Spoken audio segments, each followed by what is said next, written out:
Hello everyone, very good morning and welcome to government private job alerts. So students, आप लोगों की preparation I think complete हो चुकी होगी और चलिए अब आपका पार्ट 6 है। अगर आप लोगों ने हमारी वीडियोस नहीं देखी हैं पार्ट 5 तक तो आप देख सकते हो।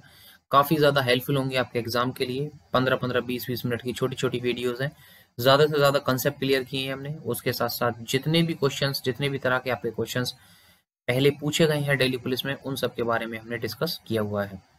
उसके साथ साथ अगर आपने हमारे चैनल को अभी तक सब्सक्राइब नहीं किया है तो चैनल को सब्सक्राइब कर दीजिए और बेल आइकन प्रेस कर दीजिए, जिससे जो भी नोटिफिकेशन हो वो सबसे पहले आप लोगों के पास पहुंच सके। तो स्टूडेंट चलिए मैं पहले आपको प्लेलिस्ट दिखा देते हैं। पहले कौन कौन सी वीडियोस हमने कवर की हैं, कौन कौन से टॉपिक्स कवर किए हैं और कौन कौन से हम कवर करने वाले हैं। तो देखिए स्टूडेंट्स, ये दिल्ली पुलिस 10 दिन की प्रिपरेशन, जिनका एग्जाम भी अब 15 के बाद है, वो देख सकते हैं। और अभी 14-15 में है तो भी आपके पास अभी काफ़ी टाइम है। उसके बाद क्लियर जो आपके सेफ अटेम्प्ट्स हैं, ये नहीं है कि एग्ज़ाम से पहले नहीं बता सकते, एटलीस्ट इतना तो बता सकते हैं पेपर कैसा भी आए, इतने तो कम से कम रखने हैं आपको अपने मार्क्स। उसके बाद कुछ इंपॉर्टेंट बुक्स हैं। बुक्स में भी हमने सिर्फ कुछ टॉपिक्स बताए हैं जो हमेशा पूछे जाते हैं एसएससी से, और इस बारी भी 95% चांसेस है कि वो पूछे जाएंगे। उसके बाद देखिए ये हमारी सीरीज है, यहाँ पे देखिए काफी इंपॉर्टेंट है। पार्ट 1 में हमने मैथ के प्रैक्टिस क्वेश्चन किए हैं, पार्ट 2 में मैथ के प्रैक्टिस पेपर्स हैं, पार्ट 3 में कंप्यूटर प्रैक्टिस पेपर है और पार्ट 4 में भी कंप्यूटर है। मतलब दो दो सेट्स हम बना रहे हैं एक एक सब्जेक्ट के। उसके बाद देखते हैं जितना भी हम इंक्रीज कर पाएंगे वो करेंगे, और ये आपके लिए काफी हेल्पफुल होंगी क्योंकि इनमें जितने भी प्रीवियस क्वेश्चंस है वो डिस्कस किया है। उसके बाद जो 5th पार्ट है वो भी अपलोड नहीं किया हुआ है, उसे थोड़ी देर में भी अपलोड हो जाएगा वो, आप उसे भी देखिए। वो रीजनिंग के लिए है और जो अभी हम डिस्कस कर रहे हैं पार्ट 6 है रीजनिंग का ही। तो देखिए जो ये क्वेश्चंस हैं पार्ट 5, पार्ट 6 या पार्ट 1 से पार्ट 6 के बीच में, ये हमने इस तरह से डिजाइन किए हुए हैं कि कोई भी ऐसा टाइप का क्वेश्चन ना छूटे जो आपको पेपर में नया देखने को मिले। तो हमारा यही मोटिव है कि जितने आप 25 के 25 क्वेश्चन में से कम 22-23 क्वेश्चन तो आपके ऐसे हों, हाँ ये क्वेश्चन सुना हुआ है या ऐसा क्वेश्चन मैंने पहले किया हुआ है। तो चलिए जो बाकी के क्वेश्चंस थे पार्ट 5 में से जो बच गए थे उन्हें हम पार्ट 2 में करते हैं, और उसके बाद एक होमवर्क क्वेश्चन भी देंगे, उसे आप जरूर प्रैक्टिस कीजिएगा। चलिए सबसे पहले क्वेश्चन से स्टार्ट करते हैं। ऐसा एक क्वेश्चन हमने पिछले अभी किया था, काफी अच्छा क्वेश्चन था। इसमें हमने जो आपकी स्टेटमेंट और कंक्लूजन थी ये चेंज कर दी थी, सिर्फ इसीलिए कि सारे ठीक हो जाएं, और दूसरी बात जो आपको मैक्सिमम समझ में आ सके, क्योंकि कंसेप्ट देना है हमें, क्वेश्चन तो आप कितने भी लगा सकते हो उसके बाद में। अब देखिए ये भी आपको एक प्रैक्टिस सेशन ही समझ सकते हो आप इसे, कि आपने सारी प्रिपरेशन कर ली, उसके बाद अब आपको क्या करना है, सिर्फ प्रैक्टिस करनी है। देखिए सारे फोल्डर्स कॉपीज हैं, इसका मतलब फोल्डर छोटा हो जाएगा, सारे जो फोल्डर्स हैं वो क्या है, कॉपीज हैं। तो मैंने कॉपी को बड़ा कर दिया और ये बन गया आपका कॉपी, CO। उसके बाद सारी किताबें क्या है, फोल्डर्स हैं, इसका मतलब जो किताबें हैं, जो बी है बुक्स, वो आपका इसमें अंदर, ये आपकी बुक्स हो गई। थोड़ी ड्राइंग देख लीजिएगा। उसके बाद है कोई भी कॉपी जो है ना वो पेन नहीं है, इसका मतलब कोई भी कॉपी पेन नहीं है। देखिए आप इस चीज से समझ सकते हो, बिना स्टेटमेंट देखिए मैं आपको बता देता हूँ कि इस चीज से आप क्या क्या समझ सकते हो। इसका मतलब ना ही तो फोल्डर और ना ही बुक्स पेन हो सकती है, पहली चीज ये ध्यान में रखना आपको देखते ही, क्योंकि अगर बड़े वाले ने मना कर दी इसका मतलब छोटे वाले की औकात ही क्या है। आप ऐसे समझिए लेमन लैंग्वेज में। अब देखिए no book is a pen, बिल्कुल सही है, कोई भी बुक पेन नहीं है। क्यों नहीं है? क्योंकि जब ये पूरा ही नहीं है तो ये छोटा सा क्या पार्ट इसके पास जाएगा, नहीं जा सकता। ये आपका गलत हो गया पहला ऑप्शन।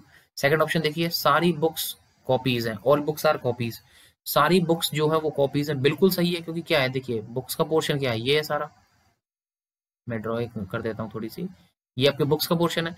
ये देखिए कॉपीज के अंदर आ रहा है कि नहीं आ रहा, ये कॉपीज के अंदर आ रहा है बुक्स का पोर्शन, इसका मतलब बिल्कुल सही है। सेकंड ऑप्शन बिल्कुल सही है, फर्स्ट ऑप्शन बिल्कुल गलत है। ये थोड़ा सा कुछ ज्यादा ही बड़ा रॉन्ग हो गया है।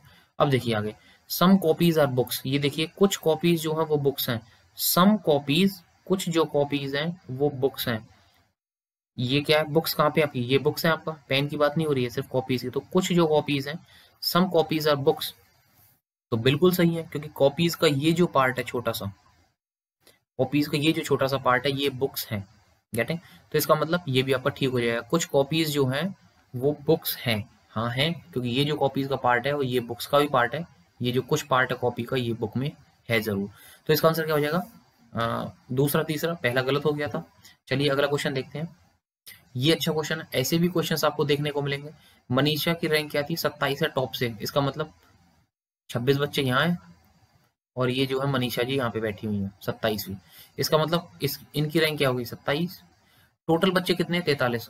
ऐसे ही जैसे मैं बोल रहा हूँ ना, आपको ऐसे ही क्वेश्चन करने हैं, वरना 15 और 16 में ही कंफ्यूज हो जाओगे आप। अब देखिए ये 27 हो गई। अब बच्चे कितने? बच्चे 3, 30 और 13, इसका मतलब 16 बच्चे यहाँ बचे। अब आपको क्या करना है? एक काम करना है, सिर्फ सबको टोटल कर लीजिए। 26, 10 36 और 6 42 और एक मनीषा 47। ठीक हो गया। अब देखिए उसकी रैंक क्या है दूसरी साइड से।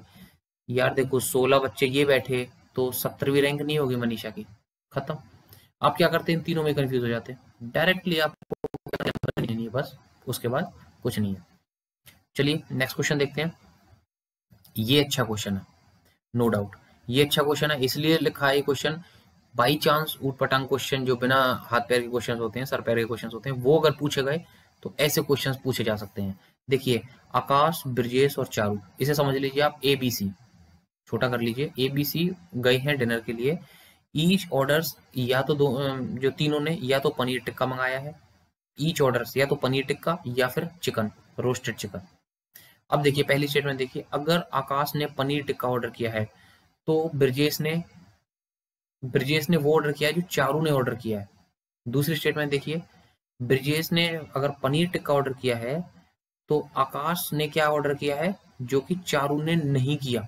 इसका मतलब चारू ने पनीर टिक्का के अलावा क्या किया होगा? चिकन किया होगा, इसीलिए आकाश ने नहीं किया। तो आकाश ने क्या किया होगा? पनीर टिक्का। इसका मतलब आकाश और ब्रजेश दोनों ने ही क्या मंगाया है? पनीर टिक्का खाया है। दोनों वेज थे बच्चे। उसके बाद देखिए, अगर चारू ऑर्डर्स रोस्टेड चिकन, अगर चारू ने रोस्टेड चिकन ऑर्डर कर दिया तो Akash order the dish that Brijesh order. इसका मतलब अगर चारू ने रोस्टेड चिकन ऑर्डर किया और अगर ब्रिजेश भी रोस्टेड चिकन ऑर्डर करता तो स्टेटमेंट ऐसी नहीं होती। इसका मतलब अगर चारू ने रोस्टेड चिकन मंगाया है, चिकन ऑर्डर किया है, तो ब्रिजेश ने उससे कोई और आइटम ऐड की है। तो अगर उसने कोई दूसरी आइटम ऐड की है तो यहाँ पे देखिए, अब देखिए क्वेश्चन देखिए। अब मुझे पता है ये क्वेश्चन समझने में थोड़ा सा टाइम लग जाएगा कि क्या पूछना चाह रहा है। उसके बाद देखिए, who among the three always orders the same dish. इसका मतलब इन तीनों में से कौन बंदा था जिसने एक ही डिश मंगाई? आकाश, ब्रजेश या चारू। देखिए सबसे कॉमन सेंस वाला क्वेश्चन हो गया, नन ऑफ दीज तो आएगा, इन्हीं से काट दीजिए। ठीक है। उसके बाद देखिए, आकाश, ब्रजेश और चारू में से किसने सेम चीज मंगाई थी? पहले मैं बात करता हूँ यहाँ पे चारू की, गर्ल्स फर्स्ट। तो देखिए चारू ने यहाँ पे अगर चिकन मंगाया है तो इसमें देखिए पनीर टिक्का, ब्रजेश ने यहाँ पे भी, ब्रजेश ने ऑर्डर किया कुछ अलग, इसका मतलब यहाँ पे भी चिकन है, यहाँ पे भी चिकन है। ठीक है। उसके बाद ये देखिए, अगर ब्रजेश ने और चारू ने, इन दोनों ने अगर आपका, तो सेकंड स्टेटमेंट देखिए, अगर ब्रजेश ने पनीर टिक्का मंगाया है तो आकाश ने क्या मंगाया? वो डिश मंगाई जो चारू ने नहीं मंगाई। इसका मतलब चारू ने क्या मंगाया होगा? चारू ने पनीर टिक्का ही मंगाया होगा, क्योंकि आकाश ने क्या इनसे कुछ अलग मंगाया है और सिर्फ आपके पास दो ही डिश है, एक टिक्का एक चिकन। इसका मतलब यहाँ पे तो चारू ने चिकन मंगाया, यहाँ पे चारू ने टिक्का मंगा लिया। इसका मतलब girl is not the first. Okay, तो इसका मतलब चारू नहीं होगा। अब देखिए आकाश से देखते हैं, चलिए। अब देखिए आकाश ऑर्डर्स पनीर टिक्का, तो यहाँ पे आकाश खाएगा पनीर टिक्का। ओके। उसके बाद देखिए, Brajesh order paneer tikka, then Akash order the dish that Charu does not. अगर यहाँ पे पनीर टिक्का मंगाया तो चारू ने क्या मंगाया? चिकन। और आकाश जो है उसने क्या मंगाया है जो चारू ने नहीं मंगाया? अगर चारू ने चिकन मंगाया तो आकाश क्या मंगाएगा? पनीर टिक्का। तो यहाँ भी आकाश जो है वो पनीर टिक्का ही खाएगा। मैंने ये क्वेश्चन पहले ही समझा दिया था आप लोगों को। उसके बाद देखिए अगला देखिए, चारू ने अगर चिकन मंगाया तो आकाश ने वही मंगाया जो ब्रजेश ने मंगाया। तो इसका मतलब अगर चारू चिकन खा रही है तो ब्रजेश क्या खाएगा? टिक्का, पनीर टिक्का। तो आकाश क्या खाएगा? वो भी पनीर टिक्का खाएगा। तो यहाँ पे भी आपका पनीर टिक्का। तो इसका मतलब आपका जो करेक्ट आंसर है वो हो जाएगा आकाश। देखिए ये क्वेश्चन थोड़ा सा कंफ्यूजिंग था, लेकिन अगर आप इसे अच्छे से देखते तो ये आपका सॉल्व हो जाता।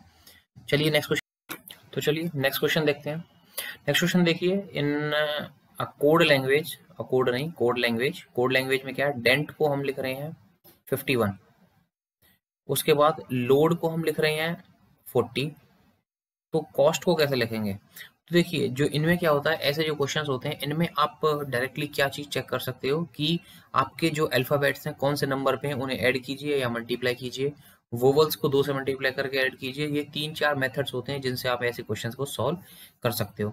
इस क्वेश्चन में देखिए डी क्या 4 पे आता है, ई आता है 5 पे 9, और जो आपका टी होता है वो आता है 20 पे 29, और जो आपका एन होता है ये आता है 14 पे। 29 और 14 कितना हो गया आपका? ये हो गया आपका 43। 43 अब देखिए ये कितना 58, इसका मतलब 43 प्लस 8 हमने कुछ किया है। अगर नेक्स्ट टर्म में भी ऐसा ही कुछ पैटर्न हमें मिल गया तो फिर हम कॉस्ट में यूज करेंगे, वरना फिर कुछ और मेथड हम देखेंगे। लोड देखिए एल कितना 12, और ए कितना है 1, 12 और 1 13, और डी कितना है 4, 13 और 4 17, और ओ कितने पे आता है 15 पे, तो 17 17 34, 34 में से 2 गए तो 32, 32 और 8 40। इसका मतलब हम ऐड करके +8 हम कर रहे हैं। कैसे भी कर सकते हैं +8, जैसे ये 4 नंबर की डिजिट है तो 4 इंटू 2 कर दिया, यहाँ पे +8 कर सकते हो। जैसे लोड था इसमें भी इंटू 2 कर सकते हो, 4 जो कि 4 नंबर की डिजिट है इंटू 2 8 कर सकते हो। यहाँ पे देखिए सी क्या है 3 पे, टी क्या है 20 पे, सी टी कितना हो गया 23, ओ कितना है 15 पे 23 और 10 33, 33 और 5 38, 38 और एस आता है आपका 19 पे, तो 38 10 48 और 10 58 -1 57, आपका आंसर कितना हो गया 57।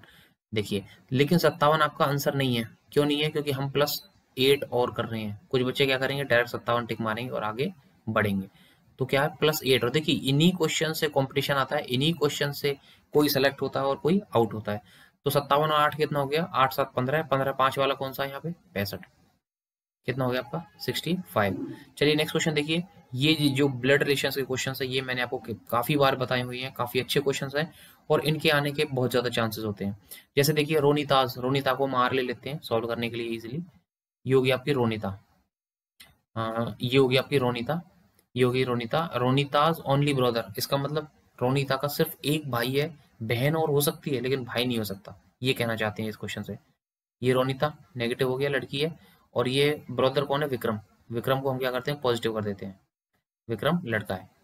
तो यहाँ पे देखिए रोनिता का अकेला भाई है, सिर्फ कोई भाई नहीं है इसका। विक्रम हस्बैंड है कृतिका मदर, तो जो विक्रम है वो किसका हस्बैंड है सेजल का, सेजल यहाँ पे एस से डिनोट कर देते हैं उसे। और देखिए हस्बैंड वाइफ को डबल एरो से डिनोट करते हैं, भाई बहन को एक एरो से, ये चीज याद रखिएगा। और जो इनकी जो बेटी है वो कौन है, कृतिका, के के से याद कर लीजिए कृतिका, वो क्या है लेकिन बेटी है, आप उसे माइनस साइन से दिखाइए। उसके बाद क्या है हाउ रोनिताज मदर, रोनिता मदर कौन होगी, विक्रम की भी मदर होंगी, इसका मतलब जो सेजल है इनकी क्या होगी मदर इन लॉ। तो यहाँ पे क्या हो गया हाउ इज रोनिताज मदर, मतलब चांदनी रिलेटेड टू कृतिका, तो चांदनी क्या दादी है इनकी, तो चांदनी क्या हो जाएगी, चांदनी इज द ग्रैंड, चांदनी हो जाएगी इनकी दादी। तो जो आपका ऑप्शन है, तो देखिए यहाँ पे ऑप्शंस में थोड़ा सा एरर है, ये क्या है पैटर्नल ग्रांड फादर नहीं होगा, ये ग्रांड मदर होगा, ये टाइपिंग मिस्टेक है, ये ग्रांड मदर होगा। यहाँ पे एम लिख लीजिएगा, यहाँ पे एम लिख लीजिएगा। तो देखिए पैटर्नल मतलब पापा की साइड से, मैटरनल मतलब मम्मी की साइड से, तो ये कहाँ से है, ये पापा की साइड से है, इसका मतलब इसका आंसर हो जाएगा पैटर्नल ग्रांड मदर। चलिए नेक्स्ट क्वेश्चन देखते हैं। नेक्स्ट क्वेश्चन देखिए ऐसे क्वेश्चंस भी आने के बहुत ज्यादा चांसेस है। इसमें क्या करना है सिर्फ आपको, इसमें आपको ये बताना है कि नेक्स्ट आपका जो पैटर्न है वो कौन सा होगा। सबसे पहले एरोज देखिए, क्योंकि एरोज हर फिगर में चेंज हो रही है। पहले देखिए ये बाहर की साइड एरो कर रही है, फिर नेक्स्ट यहाँ पे आ गई नीचे की अंदर की साइड एरो कर रही है, फिर नेक्स्ट यहाँ पे आ गई फिर से बाहर की साइड एरो कर रही है। इसका मतलब इस वाले में ये अंदर की साइड एरो करेगी। आई थिंक इतना समझ में आएगा होगा। इसका मतलब ये गलत हो गया, ये बाहर की साइड एरो कर रही है, और ये भी गलत हो गया, ये भी बाहर की साइड एरो कर रही है। बचे हमारे पास दो सिर्फ। उसके बाद देखिए ये जो डार्क सर्कल है ये यहाँ पे है, फिर यहाँ पे है, यहाँ पे, इसका मतलब ये यहीं होगा, डार्क सर्कल इसमें होगा। यहाँ पे देखिए डार्क सर्कल किस में है, इसमें भी नहीं है, इसका मतलब आपका डार्क सर्कल सिर्फ इसी में है। आपका ऑप्शन हो गया ऑप्शन सी। और भी देख सकते थे आप, जो ये सर्कल है देखिए, ये यहाँ पे जो सर्कल बना हुआ है, ये यहाँ पे जो सर्कल है, ये फिर नीचे आया, फिर यहाँ आया, अब ऊपर आएगा, यहाँ पे भी ऊपर है, यहाँ पे भी ऊपर है। वही बात थी, किसी से भी आप देख सकते हो, डायरेक्ट आपका आंसर है। अब देखिए इसमें क्वेश्चन मार्क निकालने हैं आपको। ऐसे क्वेश्चंस भी इजी होते हैं, लेकिन थोड़े से, वही मैंने बोला आपको, थोड़े से स्ट्राइकिंग होने चाहिए। अब यहाँ पे देखिए, यहाँ पे ये क्या आपका एक्स है, फिर ई है, फिर एल है, फिर S। यहाँ पे देखिए एम है, फिर एन है, ओ है, पी है। इससे काफी हेल्प मिलती है। अब क्या आएगा क्यू, ये भी गलत हो गया। क्या बचे आपके, तीन ऑप्शंस बचे। देखिए एक तो डायरेक्ट हो गया। अब देखिए ये क्या आपका टी है, ये क्या आपका वन है। टी क्या है 20 पे आता है, वन क्या है एक पे है, इसका मतलब 26 तक जेड तक जाएंगे फिर 1 आएंगे। इसका मतलब टी से ए में कितना है, 7 का गैप। एक से एच में, एच किस पे आता है, 8 पे, इसका मतलब यहाँ पे भी 7 का गैप। और 7 से ओ किस पे आता है, 15 पे, तो और एच आता है 8 पे, तो यहाँ पे भी 7 का गैप। इसका मतलब 15 और 7 कितना होता है, 22। 22 पे कौन आता है, वी। डायरेक्ट आपका आंसर हो गया option D, Z Q we.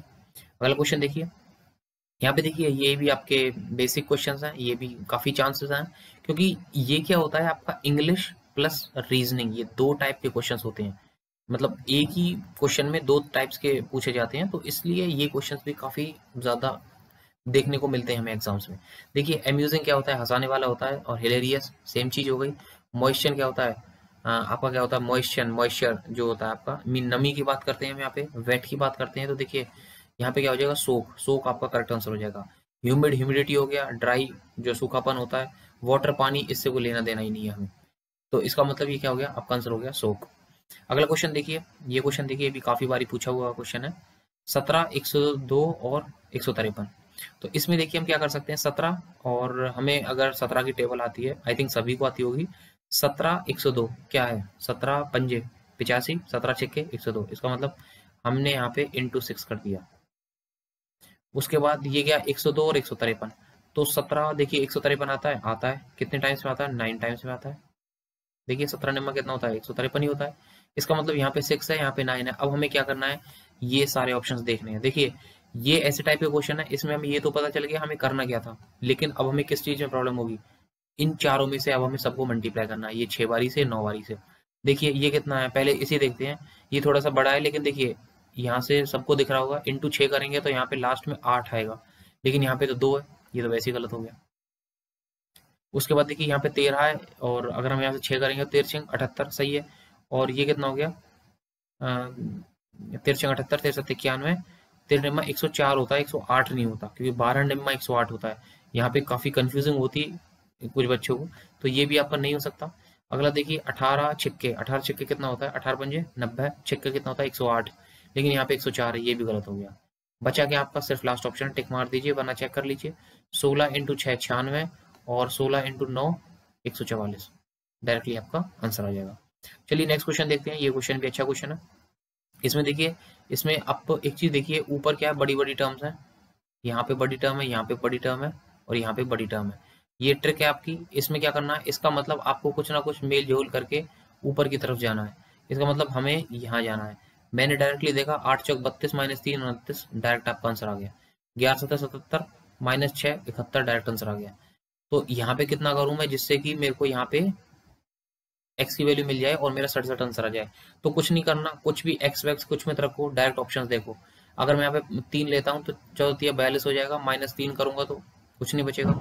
इसका मतलब मेरे को ऐसा मल्टीप्लाई करना पड़ेगा जो 70 के करीब हो, क्योंकि माइनस करना है। तो इसका मतलब मुझे 70 चाहिए, तो 14 पंजे 70 होता है। शायद टेबल सबको आती होंगी 14 की। चलिए नेक्स्ट क्वेश्चन देखिए, नेक्स्ट क्वेश्चन देखिए, ये 17 है, ये 19 है, ये 22 है, 27 है, 34 45 58, नेक्स्ट टर्म निकालनी है। तो इस क्वेश्चन में देखिए, ये क्वेश्चन है आपका, ये देखिए यहाँ पे क्या आपका 17 2 29 19, 19 और 3, यहाँ पे 3 होगा 22, ये कितना 22 और 5 27। लेकिन देखिए हमने सोचा तो कोई पैटर्न मिलेगा, लेकिन हमें कोई पैटर्न अभी तक मिल नहीं रहा है। 27 और 34 कितना गैप हो गया आपका, 8 का गैप हो गया, 28 27। ये देखिए ये कितना आपका 27 है, 27 और 3 30, 27 और 3 30 हो गया, और 4 3 4 7 हो गया यहाँ पे। उसके बाद अगला देखिए, ये क्या हो गया आपका,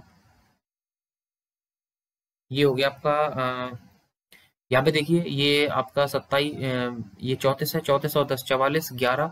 इसका मतलब देखिए यहाँ पे जो ये टर्म है, ये 34 नहीं थी, ये 35 टर्म थी। एक चीज ये देख लीजिए, टाइपिंग एरर है, ये 35 है यहाँ पे। तो देखिए 27 और कितना हो गया, ये 8 हो गया, 38 हो जाएगा, और 35 और ये कितना हो गया, ये हो जाएगा आपका तो देखिए ये कितना होगा, 35 और 10 45, नहीं नहीं एक सेकंड, इसे आप क्या कीजिए, इसे इतना ही रहने दीजिए 34। एक बार इससे सॉल्व करके देखते हैं, क्योंकि शायद कुछ एरर था। लेकिन देखिए ये कितना आपका 5, यहाँ पे कितना हो गया आपका 7 हो गया है, 27 और 34 7, 34 और 10 44, ये कितना हो गया आपका 11, 34 10 44 और एक 45, 45 और 10 55, 55 और 3 58, इसका मतलब 13 गैप आ गया। कितना आ गया? 13 का गैप मिल गया हमें। एक चीज देखिए, ये सारे प्राइम नंबर्स हैं, ये इसमें ट्रिक यूज हो रही है। ये सारे प्राइम नंबर्स हैं, 2 3 5 7 जो नियरेस्ट प्राइम नंबर्स हैं। 11 13, इसके बाद आएगा अब 17। अगली टर्म क्या होगी? 17। तो देखिए कितना हो गया? 58 और 10 68, 68 और 10 78, 78 में से 3 गए तो 78 में से 3 गए तो 75। आंसर क्या होगा आपका? 75 करेक्ट आंसर हो गया। तो स्टूडेंट्स आज के लिए इतना ही था। अब हम एक होमवर्क क्वेश्चन देख लेते हैं, अगर आप करोगे तो काफ़ी अच्छा रहेगा, आप लोगों के लिए एग्जाम में काफ़ी हेल्प होगी उससे। तो चलिए क्वेश्चन देख लेते हैं, उसके बाद हम वीडियो को एंड करेंगे। तो देखिए क्वेश्चन, देखिए अच्छा क्वेश्चन है। क्वेश्चन मैं आपके लिए पढ़ देता हूँ एक बारी। अ मैन ट्रेवल्स 360 किलोमीटर 4 घंटे में ट्रेवल करता है। इसका मतलब उसकी एवरेज स्पीड आ गई 90 किलोमीटर पर आवर। ठीक है। उसके बाद वो क्या करता है? कुछ तो वो चलता है हवा से, हवा से मतलब एरोप्लेन से, partly by air and partly by train. कुछ चलता है वो रेलगाड़ी से, ट्रेन से। अगर वो ट्रेवल करता है, सारा जो टाइम है वो ट्रेवल करता है हवा से, मीन एरोप्लेन से चलता है, तो वो 4/5 of the time he was in train, मतलब जो ट्रेन में टाइम लगेगा उसे, वो उसका 4/5 बचा लेता और 2 घंटे पहले पहुंच जाता अपनी डेस्टिनेशन पे। पहले क्या था? 4 घंटे में पहुंच रहा था, अब क्या वो 2 ही घंटे में पहुंच जाएगा। उसके बाद हमें क्या बताना है? डिस्टेंस ट्रेवल बताना है बाई हवा का, एयर से, एरोप्लेन से और ट्रेन से रेस्पेक्टिवली। ये आपके ऑप्शंस हैं, कितना डिस्टेंस उसने एरोप्लेन से ट्रेवल किया और कितना डिस्टेंस उसने ट्रेन से ट्रेवल किया। तो ये क्वेश्चन है आपका, ये आपको आंसर करना है इस क्वेश्चन का। तो और मैं यही उम्मीद करूंगा कि आप सभी लोग इस क्वेश्चन को एटलीस्ट एक बार ट्राई करें। अगर नहीं आता है, नेक्स्ट वीडियो में हम डिस्कस कर लेंगे, लेकिन अभी तक शायद किसी बच्चे का हमें डाउट मिला नहीं है जिससे ये हो कि हमें सॉल्व करना है क्वेश्चन। तो चलिए, ये आपका होमवर्क क्वेश्चन हो गया। मिलते हैं अगली वीडियो में। और अगर आपको थोड़ी बहुत भी यूजफुल लगी हो और चैनल पर न्यू हो तो चैनल को एक बार सब्सक्राइब जरूर कर दीजिएगा। ये आपका जितना भी एग्जाम है, ये इसमें पूरा हेल्प करेगा आपका हेड कांस्टेबल में। और इसके बाद भी जो आपके सीपीओ का एग्जाम आने वाला है, उसके बाद सीजीएल का एग्जाम आने वाला है, उस सब में हम ऐसे ही प्रैक्टिस सेट्स लेकर आएंगे आप लोगों के लिए। और आप देखिए आप कितना कर पा रहे हो और कितना आपको अभी इंप्रूवमेंट की जरूरत है, क्योंकि अभी हेड कांस्टेबल मिनिस्ट्रियल में भी आपके पास काफी टाइम है, आप अभी भी काफी चीजें इंप्रूव कर सकते हो। तो चलिए मिलते हैं नेक्स्ट वीडियो में। Till then all the best and God bless you all.